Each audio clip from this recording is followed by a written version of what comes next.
pasti kualat. Meskipun saya tidak bisa menyelidiki bentuk kualatnya bagaimana, kapan terjadi, berupa apa, saya tidak tahu. Tapi pasti itu kualat, karena itu rumusnya Allah kok. Itu hukumnya Allah kok.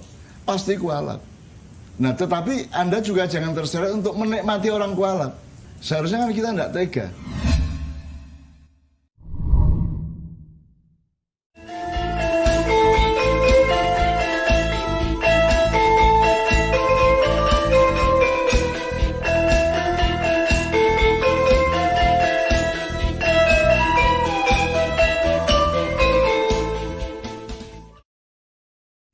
Baik teman-teman semua, pertanyaan berikutnya dari Mas Dedi di Nganjuk ya.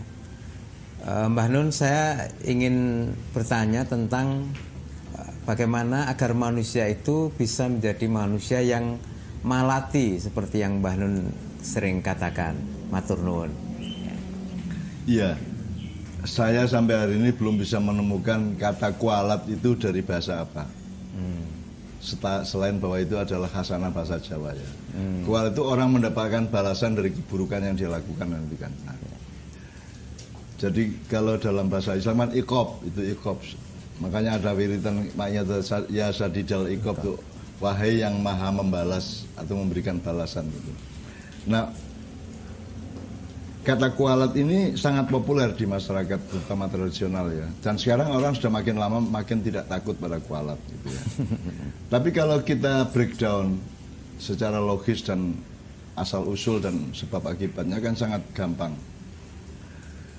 Allah kan di pertanyaan sebelumnya tadi kan sudah mengatakan wa may ya'mal mithqala dzarratin khairan yarah wa may ya'mal mithqala dzarratin syarran yarah. Jadi setiap manusia melakukan kebaikan, dia akan menemukan, aku melihat balasan Allah kebaikan juga.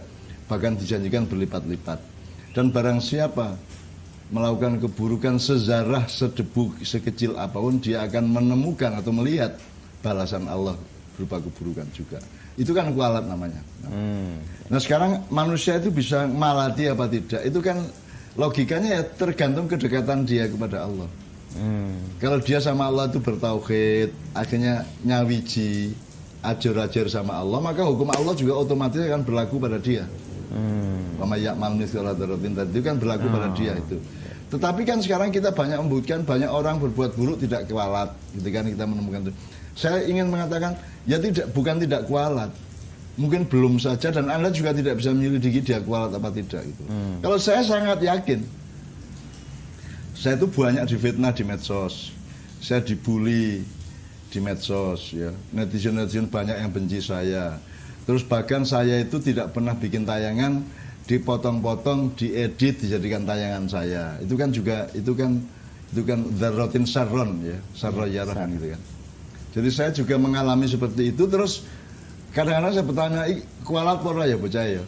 Anak-anak yang bikin sop buntut dari saya, tayangan saya, video saya dipotong-potong, dikarang-karang sendiri konteksnya dan seterusnya gitu ya. Itu kualat apa tidak? Saya bilang pasti kualat. Apa sebabnya? Famay ya'mal mithqala dzarratin syarran yarah, pasti kualat. Meskipun saya tidak bisa menyelidiki bentuk kualatnya bagaimana, kapan terjadi, berupa apa, saya tidak tahu. Tapi pasti itu kualat, karena itu rumusnya Allah kok. Kalau rumus saya mungkin saya tidak bisa jamin, tapi rumus itu hukumnya Allah kok. Pasti kualat. Nah, tetapi Anda juga jangan terseret untuk menikmati orang kualat. Berarti Anda senang dengan penderitaan manusia lain. Seharusnya kan kita tidak tega kepada. Saya sih melihat dan mengalami dalam hidup saya dengan keluarga saya di Jombang, banyak orang kualat yang akhirnya kita tidak tega. Ono sing khusus sing brodol pas mati, ono sing sepanjang hidup terpaksa pakai kursi roda, ada yang gini, macam-macam lah bentuk kualatnya itu ya. Gitu. Terutama kepada orang tua saya dan ibu saya gitu ya. Tapi kan saya lama-lama kan ibu saya memberi peringatan kepada saya. Nun wis gak usah.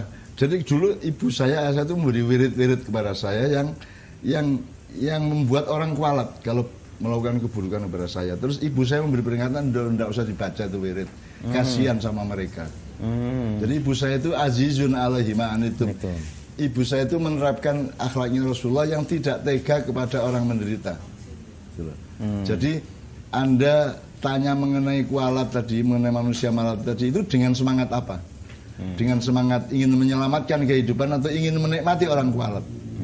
Kalau Anda ingin punya kepuasan dan modar gue ya, mampus lu ya, kapok tagak kan ya gitu ya, jongor kon, nek cara Jombang jongor kon ya gitu ya. Kalau kita itu bernafsu untuk menikmati orang kualat, menikmati orang mendapat kecelakaan dari gara-gara menyakiti kita, itu kan juga tidak benar juga gitu loh. Kita tetap harus penuh kasih sayang kepada makhluk Allah semuanya. Makanya sifat Rasulullah yang utama menurut Allah adalah azizun alaihi ma'anitum. Ya, hatinya berat kalau melihat penderitaan orang lain.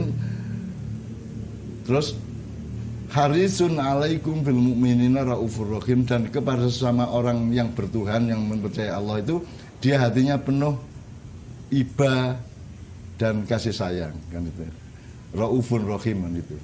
Jadi kalau bisa tetap kita terapkan itu. Jadi kita kualat itu tidak dengan semangat ingin melihat dia menderita. Ya. Minimum dengan semangat bahwa Allah itu punya hukum loh. Allah itu punya sebab akibat loh, punya rumus loh. Punya keadilan. Punya keadilan loh ya gitu ya. Ya sadidal iqab, ya sadidal iqab ya. Allah yang maha dahsyat ketika membalas seseorang itu ya. Itu bukan dalam rangka kita menikmati orang menderita. Itu tidak bagus juga tuh, tidak bagus juga tuh loh. Jadi kalau bisa kita kasihan sama mereka. Makanya saya kan selama berpuluh-puluh tahun isinya jane mesake uang loh. Orang memfitnah saya luar biasa 50 tahun namanya. Dan ada yang kemudian meralat dan insaf dan sumeleh lagi setelah 50 tahun gitu ya. Butuh 50 tahun loh untuk tidak memfitnah saya. Bayangkan lemahnya manusia itu. Ada yang 30 tahun, ada yang 20 tahun, ada yang langsung bisa sembuh juga ada. Tapi ada yang 50 tahun baru sumeleh, baru pasrah, baru objektif, baru adil kepada saya, ada. Dan itu saya tidak menikmati keburukan dia, tidak menikmati kesengsaraan hidup dia gitu ya. Enggak, saya tidak menikmati. Tapi saya menghayati bahwa Allah itu maha adil. Jadi saya juga tidak berani melakukan hal yang seperti dia lakukan kepada saya, kan gitu. Jadi sekali lagi bagaimana caranya supaya bisa menjadi manusia malati? Ya menurut saya semakin engkau dekat kepada Allah, maka hukum Allah juga akan semakin berlaku pada hidupmu, kan begitu. Ya. Masalahnya adalah berlakunya itu kapan, bentuknya apa, gitu, kadarnya seberapa kita tidak tahu.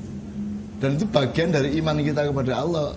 Jangan Allah suruh beriman kepada kita, terus kita yang menentukan kualate suka cuklek sikile gegere moka apa gurune apa ilate kebatek apa ndase pecah apa ndak usah gitu.